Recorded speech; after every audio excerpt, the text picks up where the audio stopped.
पोटली। 1.25 किलो के 5 चांदी के थाल, प्रत्येक के साथ एक एक गिलास, 4 छोटी, 5 बड़ी कटोरी व चम्मचे कुंवर जी के 5 समय खाने के वास्ते चाहिए। टीके के लिए 51 सिक्के व 2 सोने की भारी चेन अवश्य ही लाना। कुंवर जी बसी के राजा है, तो हम भी जमींदार तो हैं ही। विवाहोपरांत हमारी चंपा रानी बनेगी। चंपा की दादी अपने बेटे दामोदर को और भी सब बता रही थी। 8 साल की अबोध चंपा प्रसन्न थी कि घर की अन्य स्त्रियां उसे अच्छे से हल्दी व चंदन से स्नान करवाते हुए विवाह के गीत गा रही थी। घर सामान से भरा हुआ था।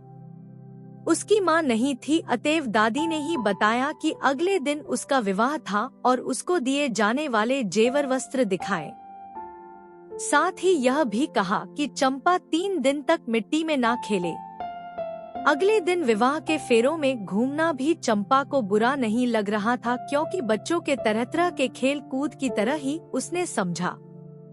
बारात की विदाई में अन्य सामान के साथ ही इस जमींदार परिवार की परंपरा के अनुसार 5 समय के खाने के बर्तन भी दे दिए थे, जो कि चंपा को बहुत आकर्षित कर रहे थे, क्योंकि उसकी थाली छोटी थी व कटोरियां भी कम थी। 4 वर्षों के बाद एक दिन दादी ने कहा, चंपा, अब इतनी बड़ी हो गई हो कि कुंवर जी की वंश वृद्धि कर सको। हरियाणाई यह संदेश लेकर बसी जा चुका है, लेकिन मर्यादाएं सीखो। तुम्हारी ससुराल में स्त्रियां प्रतिदिन महल के पीछे गंगा स्नान जाती हैं। उनके लिए कारिंदे महल से घाट तक कनाते लगाते हैं। जब वह हट जाते हैं, तब स्त्रियां जाती हैं। अब तुम कुएं पर ना नहाकर हम सब की तरह अंदर नहाया करो। तुम्हारी 11 साड़ियों में से 4 तो किमखाब की हैं और 8 जरी के दुशाले। साड़ी, दुशाले व जेवर पहनना सीखो। ना विवाह, ना गौना, ना किमखाब कुछ भी समझ ना थी, पर खेल सा था। अंततः डोली में बैठने का दिन भी आ गया। चंपा को देखकर लेटे हुए कुंवर जी पहचानने का प्रयत्न करने लगे। पीलेपन की तरफ जाता शरीर कभी आभामय हो जाता था जब कुर्ते पर लगे पुखराज व माणिक मुख पर ज्योति बिखेरते थे। दुशाले से ढका मुंह खोलने का साहस ना था, ना संभव।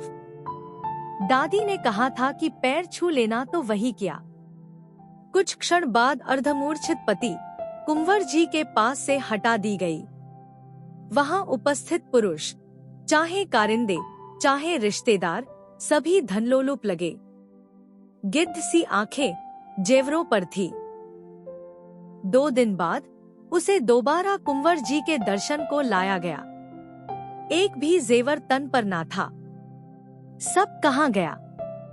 हीरे जवाहरातों की चमक के स्थान पर होठों पर नीलापन गहरा हो गया था। 1 घंटे बाद तो शोर ही मच गया था कि कुंवर जी को नीचे लिटाओ।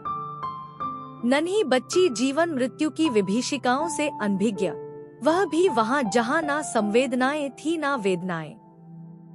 ऐसे चौराहों पर बस सहारों से चलना था। दुर्लभ क्षण जो दादी व पिताजी देना चाहते थे वह तो नहीं आए, पर भक्षक अवश्य आए। खबर मिलते ही उसके पिताजी आए और चेहरे का नीलापन सब समझा गया कि बेटी को रानी तो क्या, जीवित भी नहीं छोड़ेंगे। धन लोलुपता। वह अपने कारिंदों के साथ 13वीं के ब्रह्मा भोज तक ही रुके व बेटी को पट्टा फेर की रस्म के लिए ऐसा लेकर गए कि तदुपरांत महल से लौटकर हवेली में ही रखा। बसी से सास ने कुछ जेवर व कपड़ा दिया, कुछ पीहर का भी था। रास्ते में दुष्ट लोगों के डर से आभूषणों को पोटली में ही बांध उस पर ऊपर से मूंगफली व रेवड़ी भरकर आनंदी के कंधे पर लटका दिया। बड़े घर की मर्यादा बनी रहे, अतएव बाल विधवा का जीवन मिट्टी के घरौंदों से दूर रामायण व भजन कीर्तन के साथ सफेद पोटली व सफेद वायल की धोती में मौन संतोष रह ही ढोना था। जीवन का लचीलापन अन्य परिवारजनों की खुशियों से था। बड़े भाई की पोती राधा उन्हीं के साथ रहती थी। स्त्री शिक्षा का सामाजिक स्थापत्य राधा को उच्च शिक्षा के लिए नगर ले गया। चंपा को तो ज्ञान का, अज्ञानता का निराकार बोध कितनी ही सीढ़ियां चढ़ा गया और उतार गया। कभी कभार सूरज का पीला प्रकाश उन 2 क्षणों की कुंवर जी के चेहरे पर उदीप्तमान झलक को नेत्रों के सूखे कोरों में प्रकाशित कर जाता, जो भीगना सीख ही नहीं पाए, सामीप्य हो ना सका, छलावा था, मृत्युशया ब्याहता को बुढ़ापे का सहारा नहीं जन्मा सकती थी। शिक्षा के लिए शहर गई सुंदर चंचल स्वभाव की राधा ने बुआ दादी की दशा की प्रतिक्रिया के फलस्वरूप थोड़े ही समय में धनवान रमन का संगसाथ अपना लिया। दादी बुआ की पोटली और अपने घर का सब तुच्छ लगता था। रमन वास्तव में अति धनवान था, व्यय भी करता था। वह राधा को बहुत कुछ देने की बात करता था, कुछ कुछ देता भी था, पर माँ की बीमारी के कारण विवाह नहीं हो सकता था। यदि राधा उनकी सेवा करे तो वह शीघ्र ठीक हो सके। वह तो जीवन में आनंद चाहती थी, दादी बुआ जैसा शांत व संतोषी जीवन नहीं। वह मानती थी कि जो शीघ्र विवाह बंधन में सिमट जाए वह प्रेम कहानी ही क्या, क्षणों में रूप से रूपक होना एक पूर्णता नहीं। विवाह से पहले मिलने की आतुरता व अपनी कथाएं कहने सुनने की इच्छा भी थी। छात्रावास छोड़कर रमन के घर चली गई। वहां पर पता लगा कि उसकी माँ सुबह ही मुंबई के अस्पताल गई हैं। शीघ्र आ जाएंगी। रमन में रमता मन विवाह की प्रतीक्षा न कर सकता था। घर का काम करने वाले नौकर कुछ नहीं बोलते थे, बाकी घर तो खाली ही था। असंयमित रमन का मन कहीं और लगना ही था। उसका हाथ खर्चे से हटता गया और राधा की इच्छाएं मुखरित होती गईं। फलस्वरूप झगड़ों का साम्राज्य फैलता गया। अनजाने अनचाहे राधा का जीवन दांव पर लग गया था।